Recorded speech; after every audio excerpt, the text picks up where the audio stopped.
There are so many beautiful options in our paper stashes, so many gorgeous papers. How do we ever decide on what to use for our projects?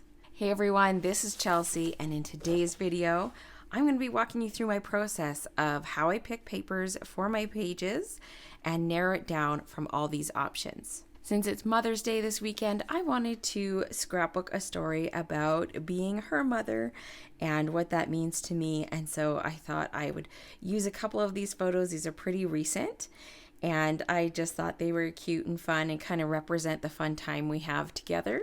So I printed them off as 4x6, slightly smaller than 4x6, so I'm going to have to trim them and mat them. But I had this gorgeous Nature Sweetness paper pack from Stampin' Up!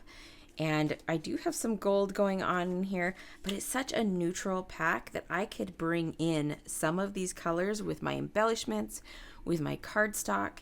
And so neutral packs like this are the perfect complement to all kinds of pages. So if you're stuck on what to use, you can always look for a pack that's a little bit more neutral, like what I'm using. Now I can bring in my color with some glitter paper. This is Summer Splash, which is an in color, and I think it matches here pretty good. I also have Petunia Pop from Stampin' Up! This is an in color in just the cardstock, and it matches the purple really well. If you have Thistle from Close to My Heart, that would also be a good option. Now, interesting enough, when I held up the Summer Splash cardstock, it didn't match as well. So I don't know, maybe that's just the effect of the glitter paper, but I thought my Lagoon cardstock from Close to My Heart matched a little bit better. It's still not a perfect match, but I liked it a bit better than the Summer Splash. Not sure if this is going to get worked into this layout or if I want to maybe mat my photos in the purple. We shall see. I need to remember to save some room for embellishments as well. There's going to be some florals on this page. So let's clear this off and get started. For my design today, I am using the Creative Design Team Sketchbook, and I love using sketches. It's such an easy way to jumpstart your creative process. Now I only have 2 photos, so I'm only going to use the left page, but if you have more photos, you could do the full 2-page layout. I will link the sketchbook below so you can go over to our website and grab that for yourself. All the measurements are on each sketch as well. Make it super easy to cut your paper. Now, here's my photos I'm going to use. And I want to start out with a base paper. Now, this is one of my favorite papers in that Nature Sweetness pack. So I was thinking I could add this as my background. Of course, I would cut it down so that I'm not wasting this paper because I have bands of cardstock to go across the bottom. Now I know if I want to use the glitter paper, I want to keep it to a small area. So I have a small strip that goes right at the top. So it would kind of be next to my photos like this. And then I need to pick what's going to come next. So I could go with something like this that is a dark color. And then I could either go light again down here at the bottom, but I feel like it's just a lot of white and it's not really anchoring my page down here. And if I go with something like this, that's just a lot of gold. I feel like that's maybe too much for that bright of a paper. What about something like that? So you can see how we have like a small, a medium, and a large. This is going to be about 4 inches at the bottom of the layout. That could work. There's also this really nice like basic grid at the back. So what if I swapped this out, added some gold in there instead, and kept the darkest color for down at the bottom? Because I have to remember I'm also going to be layering over my florals. So you can see here on the layout, they also have the dark color down at the bottom with the florals laid over top. Now, if I do dark at the bottom, that's going to make my flowers pop. Whatever colors I make my flowers out of, whatever I do with that, they're going to pop more against a dark background. So that's something to keep in mind too. Oh, and this one will be much smaller, kind of like that. Kind of like how that's looking. Now I have another option here for the background. This is one of my favorite pieces. I'd say this one and this one are like my favorite pieces in the whole pack, and I wish I could get like a 12 pack of just these ones because they make awesome backgrounds. This is a sketchy grid that's done in gold foil. Hopefully you can see that little shine from the foil. But this would be a less busy option because there's less contrast. I don't have that black text. So that could work. Now the only thing I don't like about this is grid and this is grid. So I feel like I would need to change this. I could do that, but that's a lot of gold. I could do that, but I don't necessarily want the brown. That could work. Ooh, or this one could work. Let's see. Now these are not the exact sizes, but I do kind of like that one. My title is going to be going up here. So I have the darkness at the bottom, but this is a little bit more detailed, and I like how this is more of like an organic print with a little bit more geometric kind of sketchy grid in the background. And I think I do like this more than the text one because this one is just a little bit busier with that text. This kind of blends in a little bit more. One of the biggest things when I'm picking my patterns, I want to make sure that they're not competing with each other. And if I have something that's kind of busy or flashy, it's in smaller amounts.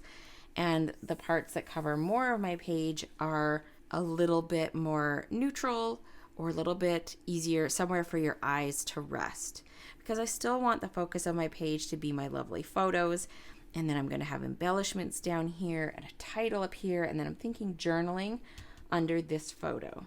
And I like the dark being at the bottom to give the bottom of the layout weight. So I think I'm going to commit to this. Go ahead and cut my pieces. I went ahead and stuck all my pieces down, and I actually put them onto a piece of white cardstock because I didn't want to waste this. So I cut this, and then I just have all these strips adhered to a white piece of cardstock. Now I have my two photos and they are on white. Now I know I want to double matte these. I definitely want them on something that will help them stand out from the background. Sometimes it's not just picking out your pattern papers or your cardstock papers. It can be tricky to figure out what color to make your photo mattes. So I am going to look at the colors that I have in my photos and also looking at my gray here as my neutral. I am wearing a gray sweater in here, but it's kind of hard to see. Gray really goes with everything or most things, since it is a neutral. And so I could bring in some gray. Now, close to my heart, charcoal is kind of a similar depth of color, but it's the wrong tone. This is a cool gray, and this gray here from Stampin' Up is a warm gray.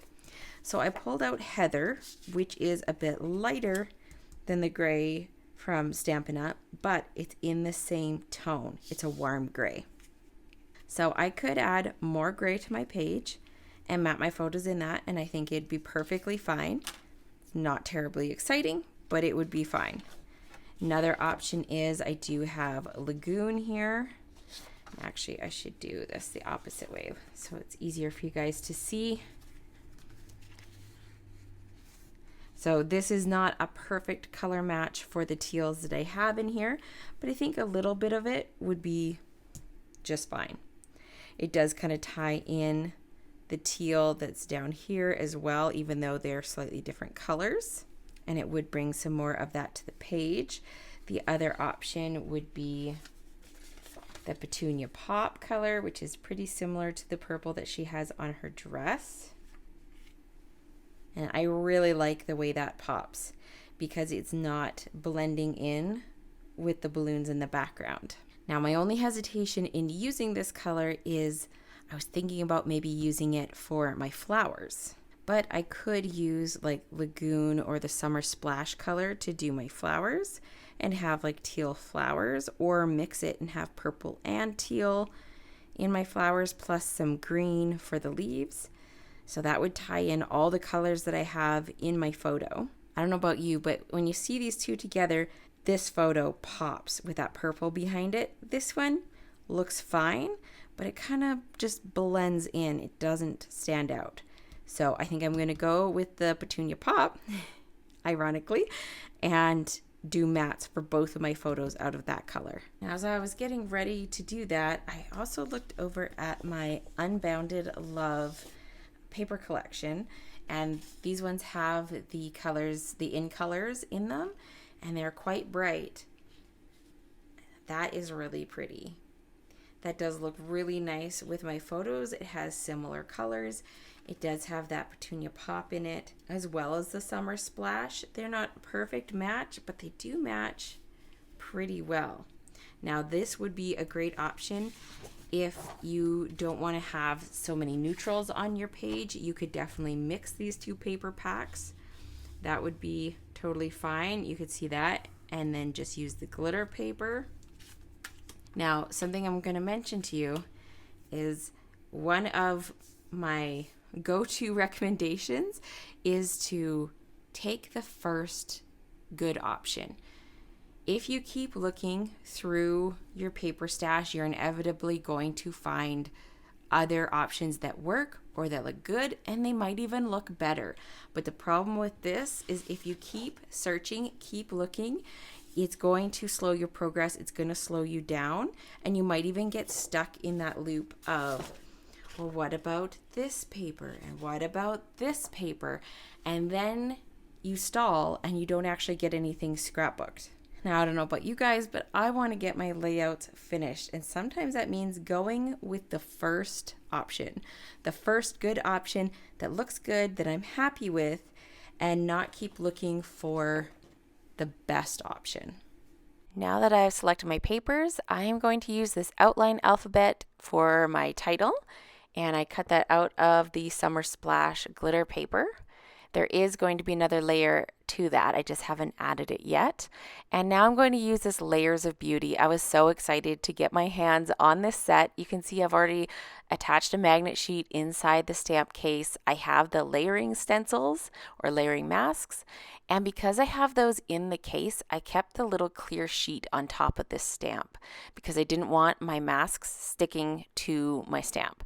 So you can see it has this massive cluster of florals with a detail die to cut it all out, and I'm going to stamp it in intense black ink. Now I want to make, I think, about 3 different clusters of these florals because I want to fill kind of that whole bottom part around my photos with florals. I'm using intense black ink because 1, it dries faster, so I can blend ink over the top and it's not going to smear it everywhere.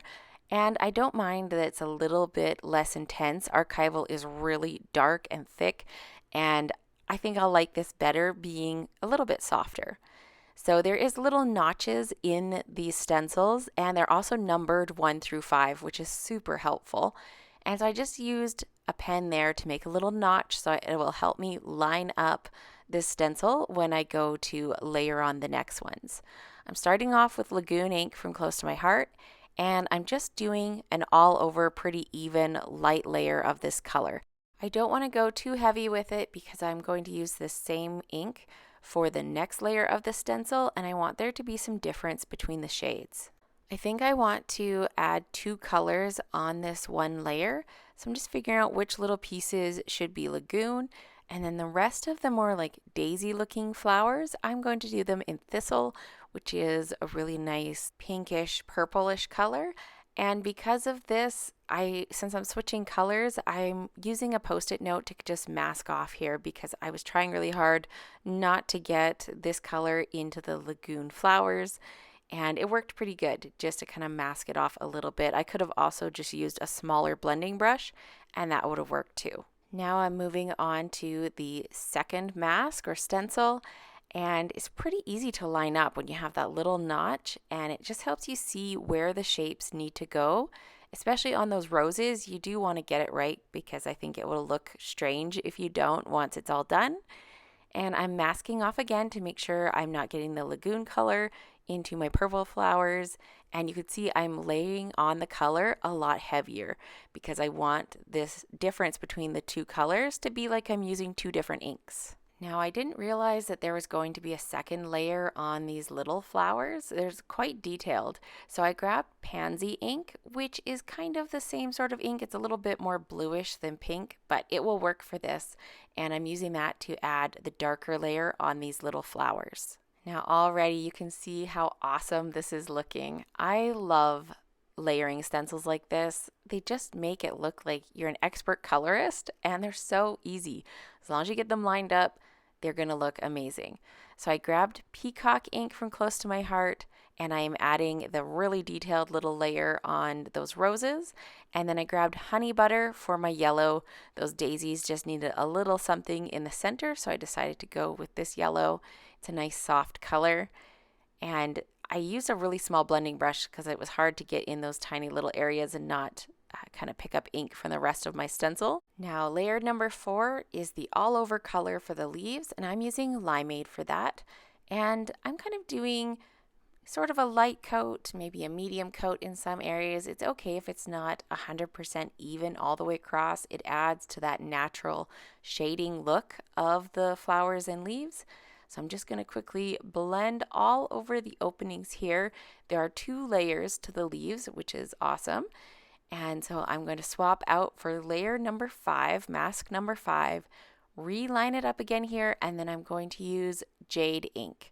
So this is a really nice green and gives me just a little bit darker look, which will complete all the layers on this cluster of florals. I love that I can do this whole cluster at one time. And even though it takes a little bit of time to go through all the different layers, I could also be doing my other bunches of flowers at the same time, but I chose to just do one to show you guys. Isn't that gorgeous? Oh, I love this so much, and I want to try it with a whole bunch of different color combinations. I just love how that turned out, and I'm going to try doing one also with the purple on my roses. You can see here on the left-hand side, I did the purples, and it looks gorgeous as well. So I've gone ahead and I've cut out all my flowers. I've cut out the outline for my title, which I cut from that gold leaf pattern that you see in the middle of my page. Here, this is a really cool feature of this die set.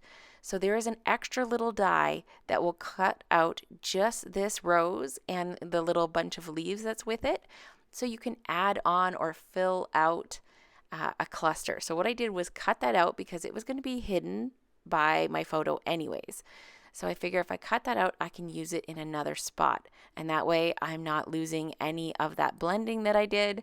And this actually tucks perfectly around the bottom corner of my photo. I'm going to pop it up here at the top. I feel like I'm going to have a hole right there and I want to fill that in a little bit. I also created another cluster of just the ends here because I wanted to add a little bit of purple in there. Now for my other floral cluster, I could have used the die to cut this out, but I just did my scissors really quick because I'm just going to tuck this under here and it's not going to really show. I wanted a little bit more of the greenery beside it, so I just kind of cut like a semicircle with my scissors, and I'll make sure I hide those ends and it'll just add to the fullness on the left-hand side. It was going to be hidden again by my photo, so it didn't really matter. This one I'm going to tuck just around the bottom side of that photo, and you can see how much this is filling out the page just with those 3 clusters. I'm going to go ahead and use my Barely Art Glue to glue this down. This stuff sticks really good, and I love the fine tip on it for doing all this little detail work. You can see on the right-hand side, I also have a bunch of greenery sprigs. These are actually from that same set. So one thing that I'm absolutely loving about Stampin' Up! Stampin' die sets is they do have the dies that match the stamps, but they also have standalone ones that cut more like solid standalone pieces that add to whatever you're building, whether it's a floral cluster or a scene or whatever it is. And those come in so handy to help fill this cluster out. I'm messing around here with the title and the florals, trying to make sure I leave enough room. I didn't want the like and the U to be perfectly lined up. I wanted them offset a little bit with those flowers coming over. And I'm also going to add some of those little sprigs of greenery in there to fill out any empty spaces as well. Now, in case you're wondering what the story is behind the title, the reason why I chose I Like You is because it's something that Isabella says to me all the time. So, I'll like cuddle her and hug her and say, I love you. And she's like, I like you. It kind of feels like a diss, actually, but I know she means it in a good way, but it just makes me chuckle every time she says it. So I thought that would make a perfect title for this page. My journaling's just going to be about kind of what we do together, how I feel about being her mom, and all the things that I love that we do together. Now, did you catch there that I put glue just around the sides and the bottom? That's because I am leaving room for that gray tag up there. I cut that tag out of Heather cardstock, and that is from the Buildable Tags thin cut set. And I wanted to make sure that it wasn't going to get stuck on tape adhesive underneath the photo, so I just used liquid glue, and that way, once it's dry, I can insert that tag no problem. I know it might kind of seem like I'm working my way around this page in a very random way, but really what I'm trying to do is glue down all the bottommost pieces first and then work my way up. So that's why I'm kind of like hopping all over the page, just because I have several different layers here and I'm trying to do the first layer, the second layer, third layer, so that everything gets stuck down in the correct order. I figured I'd just use that Barely Art glue for my photo again, so hopefully I don't need to move it because once that stuff is stuck down, it is staying in place. I just have this one last floral cluster to add in here. I did debate adding like foam tape and having it kind of over top of my photos, but decided just to keep it flat, just use glue. I was kind of in that habit of using the glue and it was going really quick, so I just went ahead and stuck that down flat with a little bit of the ends poking up over top. I like this gray for my tag because I think it ties in the gray at the bottom and adds just a little bit of weight to that top corner. I haven't quite decided yet how I want to add my journaling, if I want to print it out on the computer and stick it on, or if I want to just write on there with a white pen. I'm not too sure. I'm thinking I'm probably going to have tons to say and I'm probably going to need to write front and back. So we'll see what happens with that. But now I'm just going in and adding a little bit of this greenery. It just adds another dimension to my florals, which I really like. Since it's solid, it stands out a little bit more. It doesn't look as patterned. And I cut all of these out of the Limeade color so they coordinate with the ink perfectly. I did debate cutting some out of the Jade as well, but then I just decided to cut them all out of the Limeade and keep it easy. I am running into a few places where I put the liquid glue a little too close to the edge, so I am using my scissors to kind of help me pry it up. Thankfully, there was enough room to kind of sneak these pieces underneath. I could have also trimmed off the little ends to help me get them under there as well, but thankfully, there's enough spots without glue that it worked out just fine. On this spot in particular, I did get the glue pretty close, so I just picked a little bit different spot to tuck my end under, and it still fills up that little gap. I added in those last two pieces of greenery on the left-hand side, and then I felt like I needed to fill in some of the empty space, so I grabbed these iridescent foil gems, and they're not super big, but they are really pretty and shiny. So I'm going to put 3 on this side of the title just to fill up that little hole, and then cluster another 3 over here by my greenery.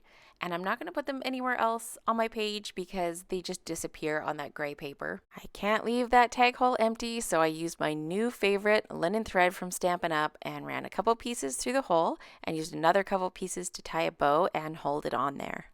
This will also be a great pull so I can get the tag out of the pocket when this is in my album. If you're tired of being overwhelmed by all the choices when starting a scrapbook layout, watch this video next.